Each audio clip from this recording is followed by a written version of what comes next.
Super star Krishna, Rajesh Khanna ఇద్దరు కూడా అగ్రస్థాయి నటులే.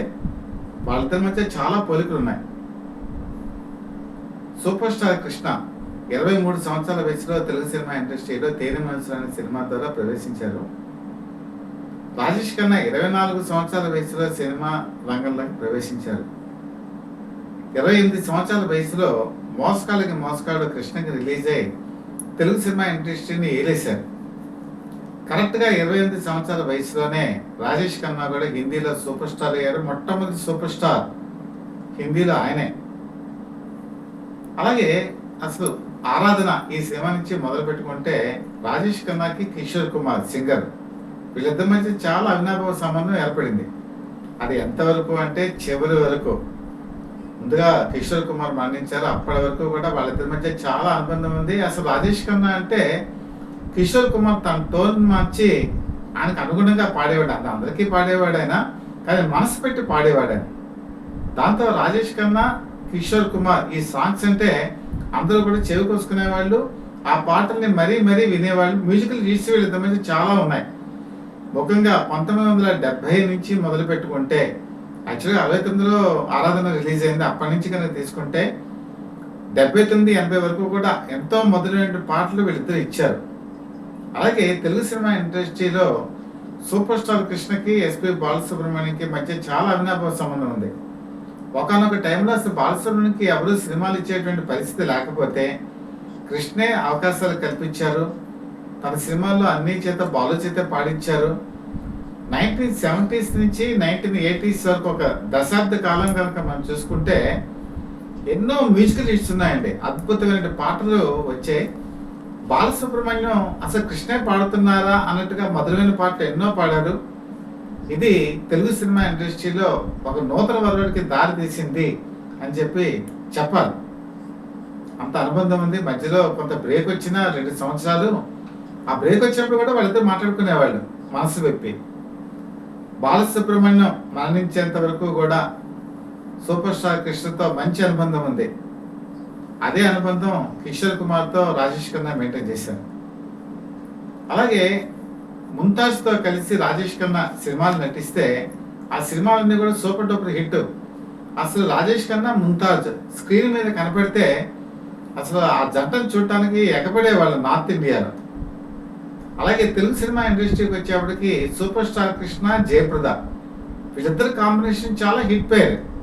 Colour సినిమాలు స్టార్ట్ అవుతున్నటువంటి తెలుగు సినిమా రంగంలో ఈ జంట మనం దొంగలకి దొంగ నుంచి చూసుకుంటే ఎన్నో విజయాలు అందించారు. చాలా మంచి హిట్ కాంబినేషన్. నిర్మాతలు వాళ్ళిద్దరి మధ్య జోడీ కుదర్చాలి, ఆ సినిమా ఉండాలని చెప్పి కాల్ షీట్ల గురించి ఎగబడినటువంటి సంఘటనలు కూడా ఉన్నాయి.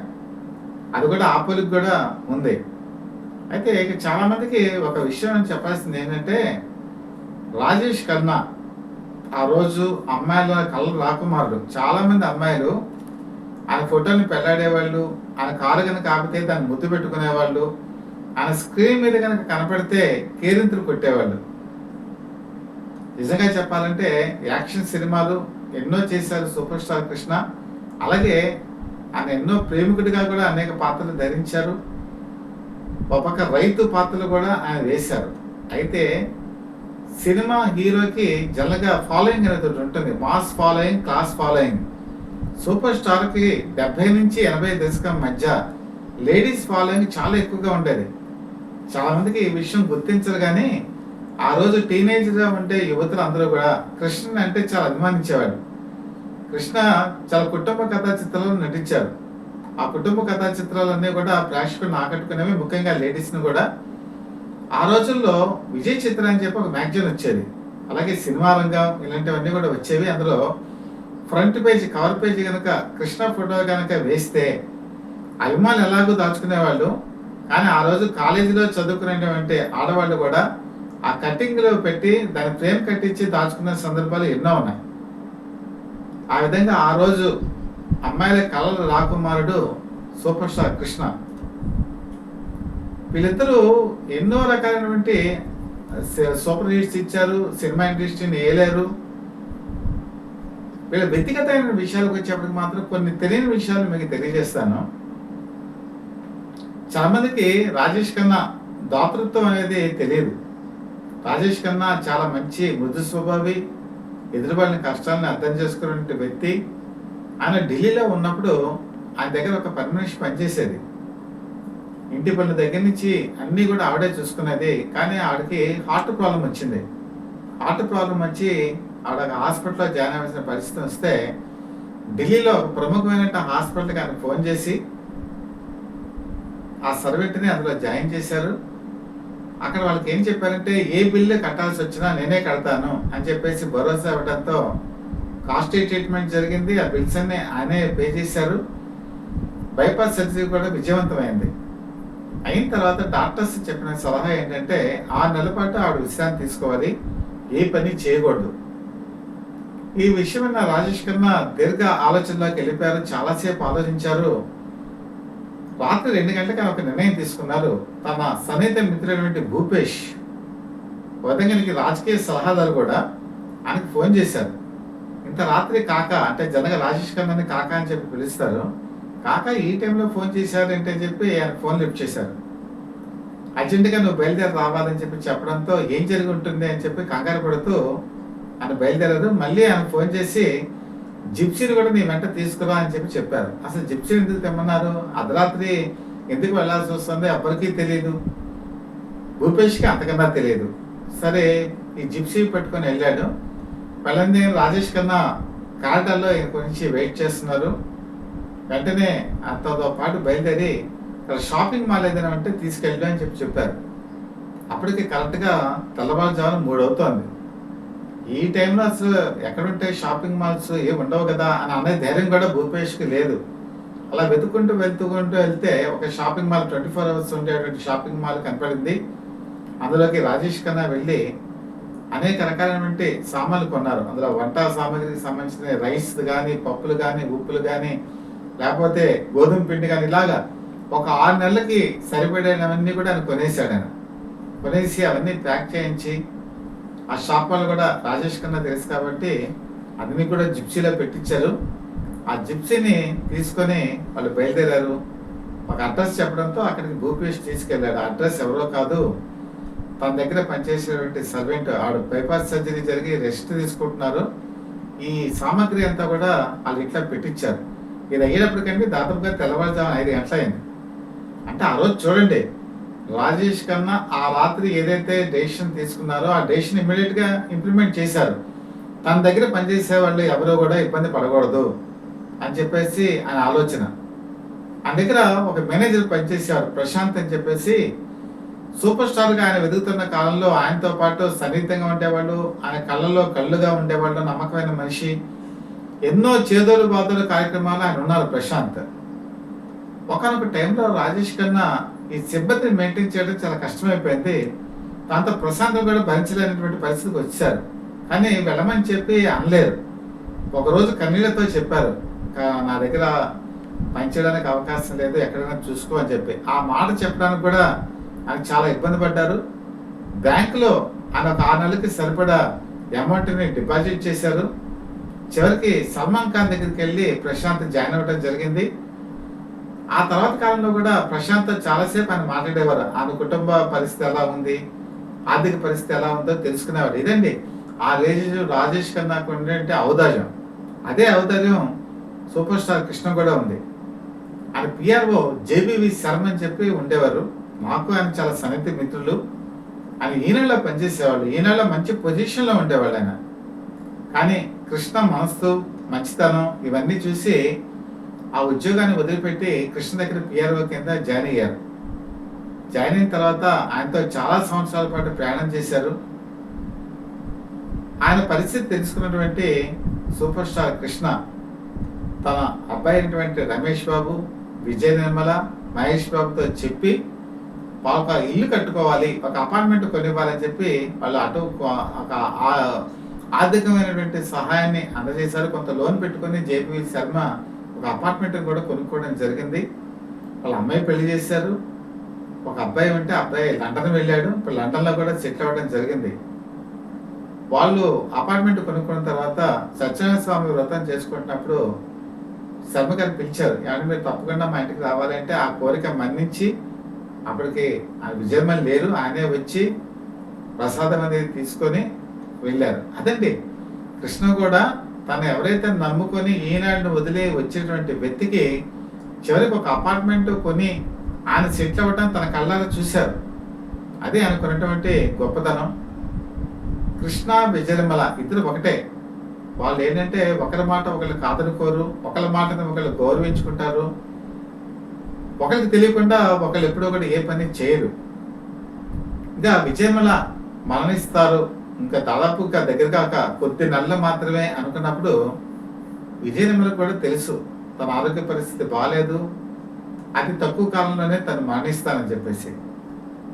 అప్పటి వరకు ఎన్నో సినిమాలకి ఒక విధంగా మేకప్ చీఫ్గా పనిచేసినటువంటి మాధవరావు 50 సంవత్సరాల పాటు కృష్ణతో కలిసి ప్రయాణం చేశారు. ఆయన విజయనిర్మల పిలిపించారు, మాధవరావుతో మాట్లాడారు.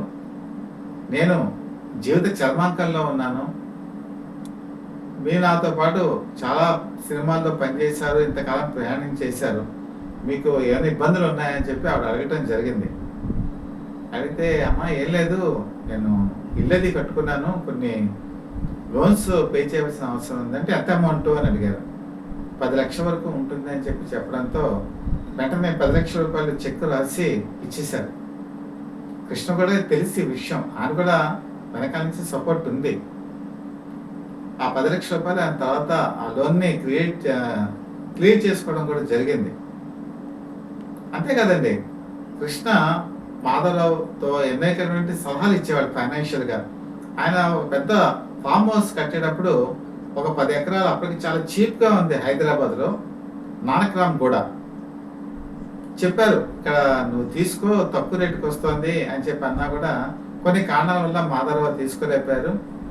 అలాగే చాలాసార్లు ఆయన చెప్పేవాళ్ళు పీక్ పీరియడ్లో ఉన్నప్పుడు చాలామంది నా వల్ల నిర్మాతలు అయ్యారు, ఆర్థికంగా చాలా లాభపడ్డారు, నువ్వు కూడా సినిమా తీ మాధవరావు అని చెప్పి చెప్పేవాళ్ళు. అనేక ఆఫర్లు కూడా ఇచ్చారు. నాకు తెలిసినంత వరకు 2 కుటుంబాల కథ, ఈ సినిమాకి ప్రొడ్యూసర్గా ఉంటే మొత్తం అంతా నేనే చూసుకుంటానని చెప్పి అన్నారు. మరి అనివార్య కారణం వల్ల మాధవరావు ఆ సినిమా ప్రొడ్యూసర్గా రాలేకపోయారు. తర్వాత ఇరిగిల్లు పొరుగిల్లు అని చెప్పేసి ఒక సినిమా వచ్చేటప్పుడు కూడా ఆయన ఆఫర్ ఇచ్చారు. చివరికి ఊరికి మునగాడు ఈ సినిమా అప్పుడు కూడా ఈ సినిమాకి ప్రొడ్యూసర్గా ఉండమని కూడా చెప్పడం జరిగింది. అంటే ఆ రోజుల్లో కృష్ణ కాల్ షీట్లు ఇస్తే చాలు, డిస్ట్రిబ్యూటర్స్ వాళ్ళే పెట్టుబడి పెట్టేవాళ్ళు, జేబులో ₹1 ఖర్చు కాకుండా సినిమా రిలీజ్ అయిపోయేది, వాక్ ఫ్లో వచ్చేదంతా కూడా ప్రొడ్యూసర్కి వచ్చేది. ఆ విధంగా చాలా మంది నిర్మాతలు అయ్యారు. బిఏ రాజు లాంటి వాళ్ళు ఒక స్థాయికి వెళ్ళారంటే అది ఖచ్చితంగా కృష్ణ వల్లే. బిఏ రాజు విజయవాడలో ఒక పాన్ షాప్లో ఉండేవాడు. ఆయన చాలా చిన్న జాబ్ చేసుకుంటే ఉండాలి, తప్పు కాదు, అతను అభిమాని కూడా. అతను మాధవరావు తీసుకొచ్చి ఆయన దగ్గర ఒక అసిస్టెంట్గా పెట్టి అప్పట్లో ఫాన్ మెయిల్ అని చెప్పి ఉండేది, ఆ లెటర్స్ రాస్తూ ఉండేవాళ్ళు. ఆ లెటర్స్కి బిఏ రాజు రిప్లై ఇస్తూ ఉంటే చివరికి కాల్ షీట్లు ఆయనకు అప్పచెప్పారు. ఆ కాల్ షీట్లు చూసుకుంటూ తర్వాత కాలంలో ప్రొడ్యూసర్ కూడా అయ్యారు. ఇలా ఉండేదండి. ఆయన నమ్ముకొని ఎవరైతే వచ్చారో వాళ్ళందరికీ కూడా న్యాయం చేశారు. చివరికి తన దగ్గర ఎవరైతే పనిచేస్తున్నారో, తను ఇంకా సినిమాలు లేవు తగ్గిపోతున్నాయి అనుకున్నప్పుడు వాళ్ళందరికీ వేరే చోట్ల ప్లేస్మెంట్లు అన్నీ కూడా కృష్ణ ఇప్పించారు. ఇప్పటికే వాళ్ళు కృష్ణ పేరు చెప్పుకొని హ్యాపీగా ఉంటారు. అంటే రాజేష్ ఖన్నా హిందీ పరిశ్రమలో ఏం చేశారో కృష్ణ కూడా అదే పని తెలుగులో కూడా చేశారు. బహుశా చాలా మందికి యూట్యూబ్లో ఈ విషయాలను తెలియదు, కానీ ఆ విధంగా వాళ్ళిద్దరి మధ్య చాలా సారూప్యత ఉంది. ఇక పొలిటికల్ ఎంట్రీ కనుక చూసుకుంటే 1984 ఇందిరాగాంధీ మరణించిన తర్వాత రాజేష్ ఖన్నా ఒక విధంగా రాజీవ్ గాంధీ కంటే చాలా అభిమానించేవాడు. అప్పటికి ప్రత్యక్ష రాజకీయాల్లోకి రాలేకపోయినా కూడా కాంగ్రెస్ పార్టీ మద్దతుదారు ఆయన. కరెక్ట్గా 1984 ప్రాంతంలోనే డిసెంబర్ ఆ ప్రాంతాల్లో కృష్ణ నవంబర్ మంత్లోనే ఆయన కాంగ్రెస్ పార్టీలో చేరారు. రాజీవ్ గాంధీ పిలుపు మేరకు ఆయన రాజకీయాల్లోకి వచ్చారు. కాంగ్రెస్ పార్టీకి ఎంతో ప్రచారం చేశారు 1985 ఎలక్షన్స్లో.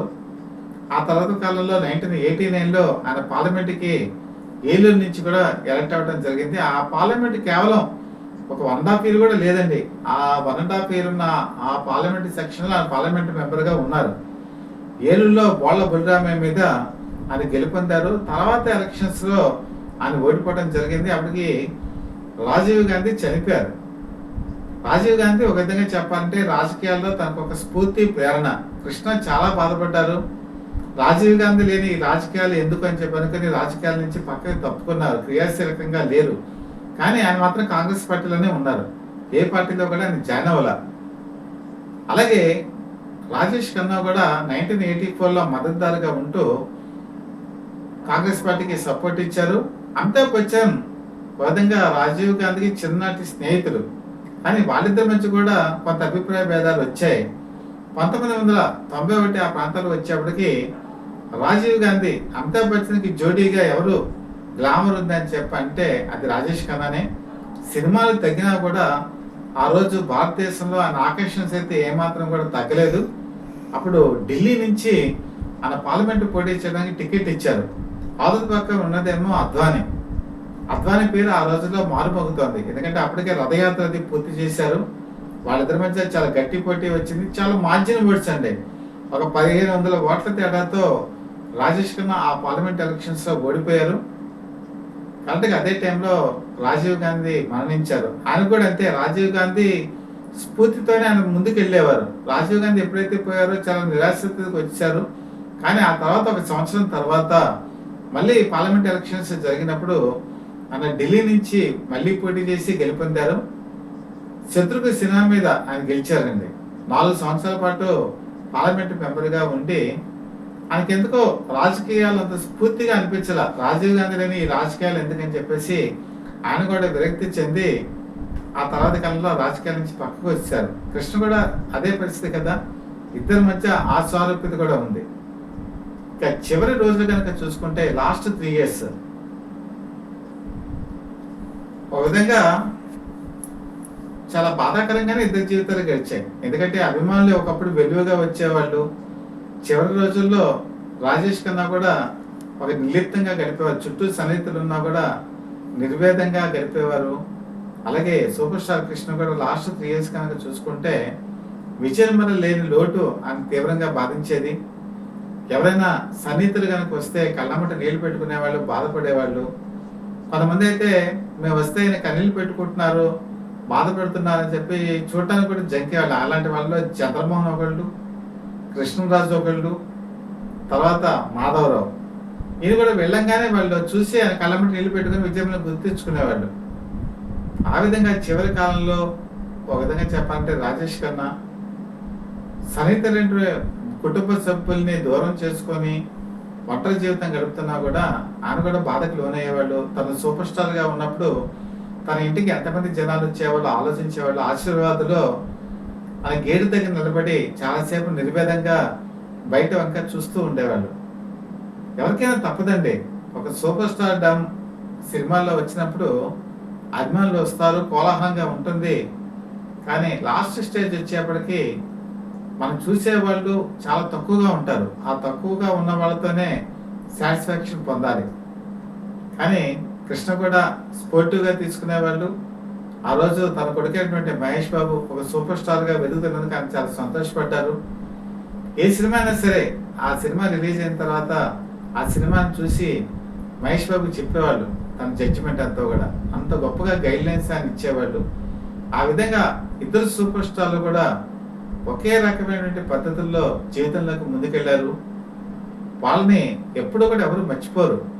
సూర్యచంద్రులు ఉన్నంతకాలం కృష్ణని తెలుగు సినిమా ఇండస్ట్రీ మర్చిపోదు. అలాగే రాజేష్ ఖన్నాని హిందీ పరిశ్రమ కూడా మర్చిపోదు. కానీ ఇంకొక విషయం ఏంటంటే కొసమెరుపు, కృష్ణ నార్త్ ఇండియా కూడా చాలా మంచి సినిమాలు అందజేశాడు ఆయన. ఒక హిమ్మత్ బాలా తీసుకున్నా, ఒక టక్కర్ తీసుకున్నా, మేరీ ఆవాజ్ సునో లాంటి సినిమాలు తీసుకున్నా, ఇవన్నీ కూడా ఆ రోజు హిందీ సినిమాకి ఒక తెలుగు వాడేయండి ఇచ్చినటువంటి మంచి సినిమాలు. హిందీ పరిశ్రమలో చాలా మంది కూడా కృష్ణను గుర్తుపెట్టుకునే వాళ్ళు ఒక ప్రొడ్యూసర్ కింద. ఎందుకంటే అక్కడ చాలా మందికి టెక్నీషియన్స్కి అవకాశాలు ఇచ్చారు. అలాగే అక్కడ డైరెక్టర్స్కి అవకాశాలు ఇచ్చారు. అక్కడ నటీనటులకి అవకాశాలు ఇచ్చారు. ఆ విధంగా చూసుకుంటే మరి ఇద్దరు కూడా ఒక ధ్రువతాలలాగా ఇండస్ట్రీలో మిగిలిపోయారు. వాళ్ళని అభిమానులు ఎప్పుడు కూడా గుర్తుపెట్టుకుంటారు.